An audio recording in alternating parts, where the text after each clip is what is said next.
ॐ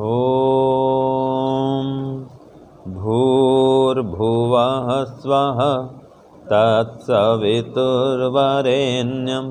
भर्गो देवस्य धीमहि धियो यो नः प्रचोदयात्।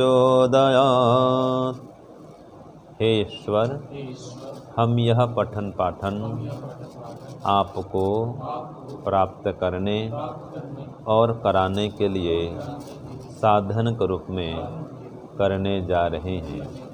इस कर्म को और इसके कर्म फल को भी आपको अर्पित करते हैं।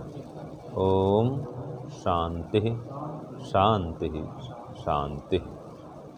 सबको सादर नमस्ते जी। अब हमारा वेदांत दर्शन का दूसरे अध्याय का द्वितीय पाद आरंभ होता है। हाँ, दूसरा अध्याय दूसरा पाद। इसके पहले हमने द्वितीय अध्याय का प्रथम पाद पूरा किया। प्रथम पाद के अंतिम में क्या विषय चल रहा था हमारा कि जगत की उत्पत्ति कैसे होती है।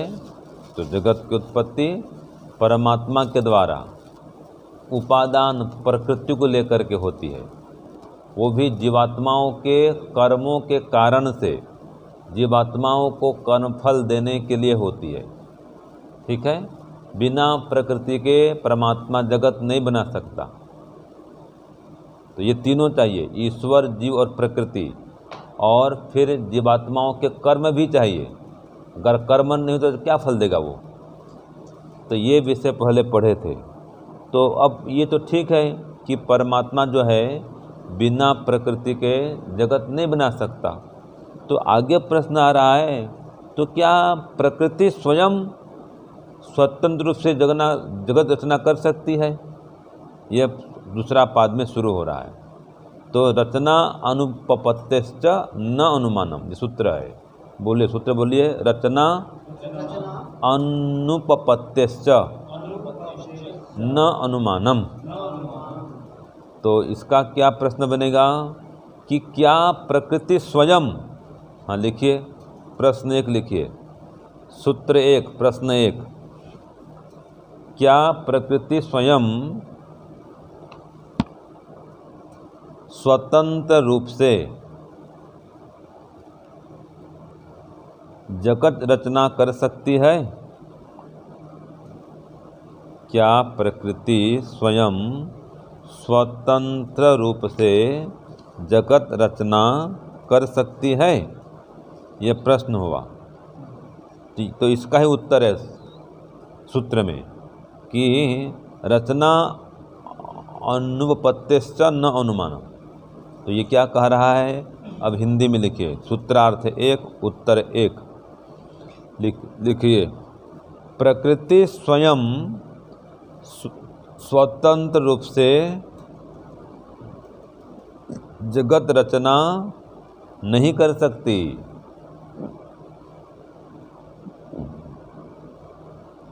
क्योंकि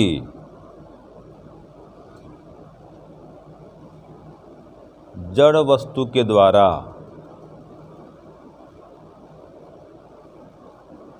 स्वयं रचना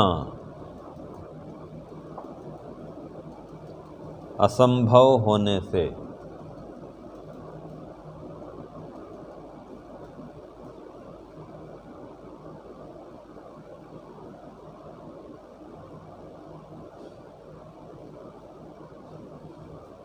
ठीक है। तो ऐसा अनुमान भी नहीं कर सकते हैं कि प्रकृति स्वयं स्वतंत्र रूप से जगत रचना कर सकती है। असंभव बात है ये। क्यों असंभव है? रचना अनुपपत्तिश्च, कि स्वयं रचना असिद्ध होने से जड़ पदार्थ में अपने आप ये मकान बन सकता है? क्यों जी? ये पुस्तक अपने आप बन सकती है? नहीं। जो भी आप देखते हैं जड़ पदार्थ, ये कलम है, अपने आप बन सकता है क्या? नहीं बन सकता। कोई भी है, मोबाइल है, अपने आप बन सकता मोबाइल क्या? नहीं बन सकता। तो कोई भी पदार्थ है, जड़ पदार्थ, अपने आप स्वयं नहीं बन सकता है वो, तो प्रकृति भी अपने आप कैसे स्वयं जगत बना देगी भाई? ठीक है, तो प्रकृति स्वयं भी स्वतंत्र रूप से जगत रचना नहीं कर सकती है, क्योंकि जड़ वस्तु द्वारा स्वयं रचना असंभव होने से। ये हो गया सूत्र 1। यही बात भाष्य में दिया है कि बिना किसी निमित्त कारण के, बिना किसी के बनाए जड़ पदार्थ में कोई निर्माण काम नहीं हो सकता है। जैसे बिना कुम्हार के घड़ा नहीं बन सकता, बिना पाचक के रोटी नहीं बन सकती, बिना मिस्त्री के मकान नहीं बन सकता। इसी प्रकार से बिना परमात्मा के प्रकृति से संसार भी नहीं बन सकता। ठीक है, ये हो गया प्रथम सूत्र। अब सूत्र 2 कह रहा है प्रवृत्तेश्च। सूत्र 2 क्या है? प्रवृत्तेश्च। इसका लिखिए, प्रश्न लिखिए, लिखो प्रश्न 2। क्या जड़ प्रकृति स्वयं, क्या जड़ प्रकृति स्वयं जगत रचना कर सकती है?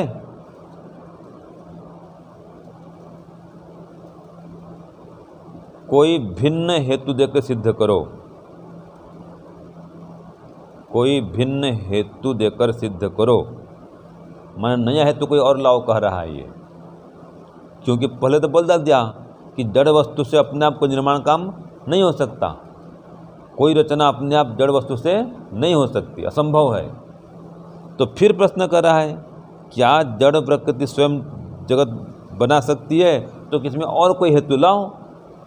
ठीक है, कोई नया हेतु प्रदान करो, मतलब देंगे हेतु।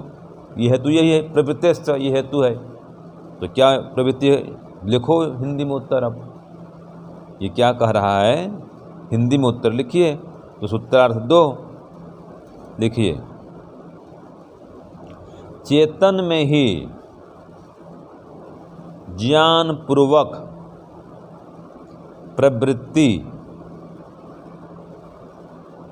देखी जाने से जड़ प्रकृति स्वयं जगत रचना नहीं कर सकती है। फिर बोलता हूँ, चेतन में ही ज्ञान पूर्वक प्रवृत्ति देखी जाने से जड़ प्रकृति स्वयं जगत रचना नहीं कर सकती है। हो गया जी। तो ये कहा प्रवृत्तेश्च, इसलिए सूत्र में आप प्रवृत्तेश्च की जो प्रवृत्ति है चेतन में ही देखी जाती है। चेतन व्यक्ति ये हाथ कहीं कर लेगा, ठीक है, कीड़े हो रहे तो हाथ से कीड़े हटाएगा, मच्छर भगाएगा, मक्खी भगाएगा, सब कुछ काम चेतनात्मा तो करता है। ये जड़ पदार्थ को, अभी कीड़े घूम रहे हैं, मान लीजिए बरसात में कीड़े घूम रहे हैं, तो ये बल्ब क्या है, इनको भगा सकते हैं? क्यों जी? ये मोबाइल पास में कोई आ जाए कीड़ा, तो मोबाइल को भगा पाएगा क्या? नहीं। और आप लोग भगा देते हैं, हाथ से उधर कर लेते हैं, नहीं तो खुद हट जाएंगे, नहीं तो भगा देंगे इनको। तो ये चेतन की प्रवृत्ति है, जड़ में प्रवृत्ति नहीं होती है। इसलिए उत्तर क्या मिला? चेतन में ही ज्ञानपूर्वक प्रवृत्ति देखी जाने से जड़ प्रकृति स्वयं जगत रचना नहीं कर सकती है। ये होगा सूत्र 2। अब सूत्र 3 देखो, पयो अम्बुवच्चेत तत्रापि, ये सूत्र 3 है।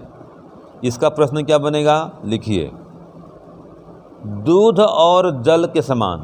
पयो माने दूध, अम्बु माने जल, तो दूध और जल के समान प्रकृति में भी सृष्टि रचना के लिए, दूध और जल के समान प्रकृति में भी सृष्टि रचना के लिए स्वतः प्रवृत्ति मानी जाए तो क्या ये ठीक है? ये प्रश्न हुआ। ठीक है जी। अब इसने ऐसा प्रश्न क्यों किया?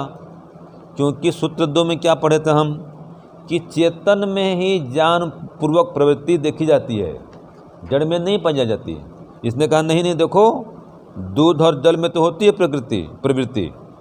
जैसे बछड़े के लिए दूध उतर आता है गौ माता के थन में, तो अपने प्रवृत्ति हो गई ना दूध में भी।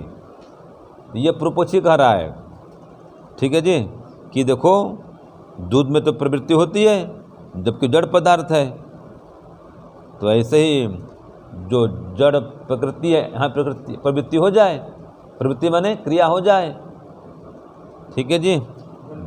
हैं नदी बहती है, जल में नदी, वर्षा होती है, नदी बहती है, ये जल में देखो प्रवृत्ति अपने आप हो रही है। ये पूर्वपक्षी कह रहा है, हम नहीं कह रहे हैं। हमारे में तो परमात्मा ही वृष्टि कराता है, हाँ, उसकी व्यवस्था से वृष्टि होती है। और हमारे मत में दूध भी गौ माता उतारती है, चेतन है वो, उसके हाथ में दूध उतारना। लेकिन पूर्वपक्षी ऐसा कहता है, तो इसका क्या उत्तर देगा? अब देखो सूत्र 3 में इसका उत्तर दिया, पयो अम्बुवत चेत। ये दूध और जल के समान कोई कहे कि अपने आप सृष्टि बन जाए, तो वहाँ भी वही बात आएगी। क्या बात आएगी? उत्तर लिखो, सूत्र 3 अर्थ 3, सूत्रार्थ 3 लिखिए। दूध और जल के समान प्रकृति में भी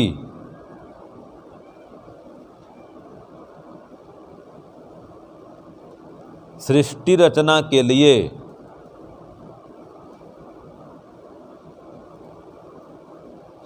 स्वतः प्रवृत्ति मानी जाए तो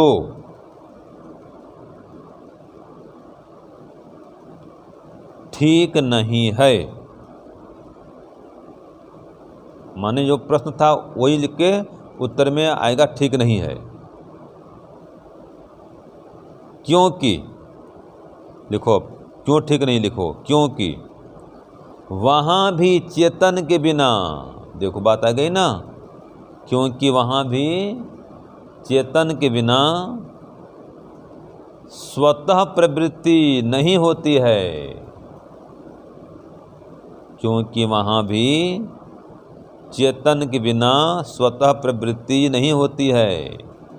ये बात आ गई ना, जो मैंने कहा था ना जी, दूध भी अपने आप नहीं उतरता है, गौ माता दूध उतारती है, ठीक है ना। और नदियाँ भी अपने आप नहीं बहती हैं, परमात्मा नदी बहाता है। इसका प्रमाण दिया कि एतस्य व अक्षरस्य प्रशासन कारगी प्राच्यो अन्या नद्यः स्यन्दन्ते। देखो आ गया ना भाई, सभी नदियाँ उसकी प्रशासन में, उसकी व्यवस्था में बह रही हैं।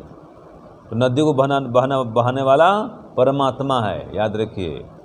हाँ, सबकी दिशा निर्धारित है, नदियों की दिशा नदी में बहती है, नहीं तो फिर सब फैल जाए वो। तो फिर आज तक किसी ने कोई नदी का निर्माण किया इस प्रकार से? बताओ।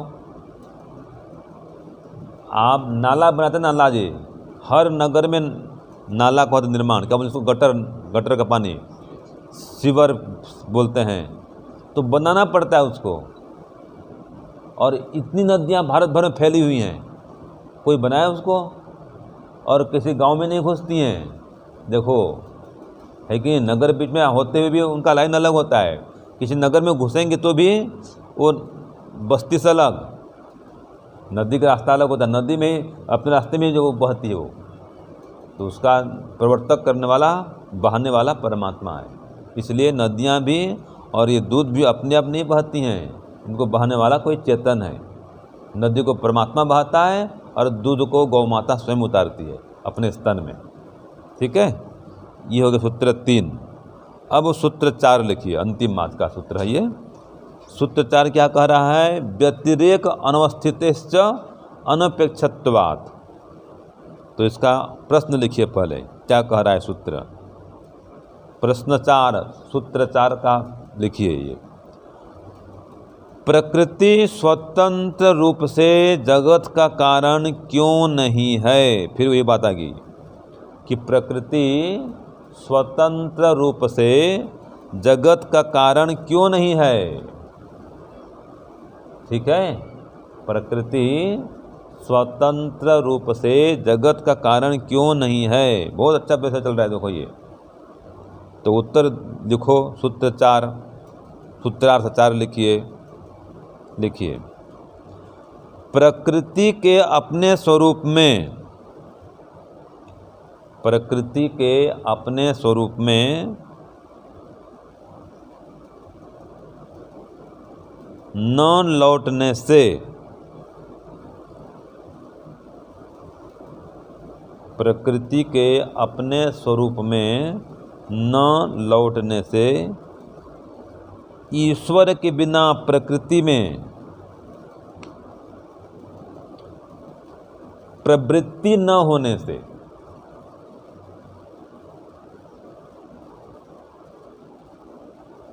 ठीक है, ईश्वर के बिना प्रकृति में प्रवृत्ति न होने से प्रकृति स्वतंत्र रूप से जगत का कारण नहीं है। प्रकृति स्वतंत्र रूप से जगत का कारण नहीं है। ये हो गया सूत्र 4।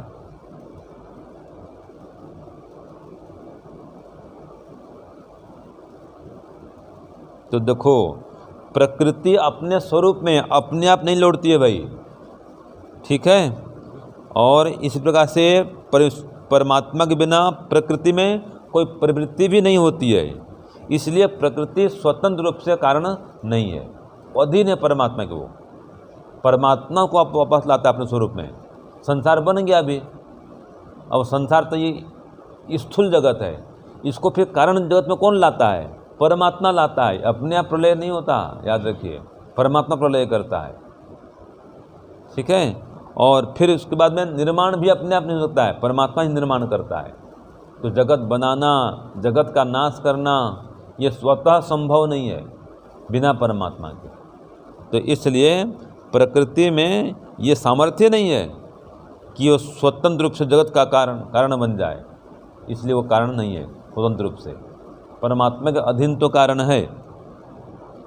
ये हो गया सूत्र 4 कि प्रकृति अपने आप लौटती नहीं अपने स्वरूप में, और बिना परमात्मा कोई उसमें गति होती नहीं। प्रवृत्ति माने गति, कोई गति नहीं होती प्रकृति में, अपने आप गति नहीं होती उसमें जब तक परमात्मा गति नहीं करेगा। इसलिए अपने आप वो स्वतंत्र कारण नहीं है। ये हो गया सूत्र 4। ओम शांति ओम शम। सबको सादर नमस्ते।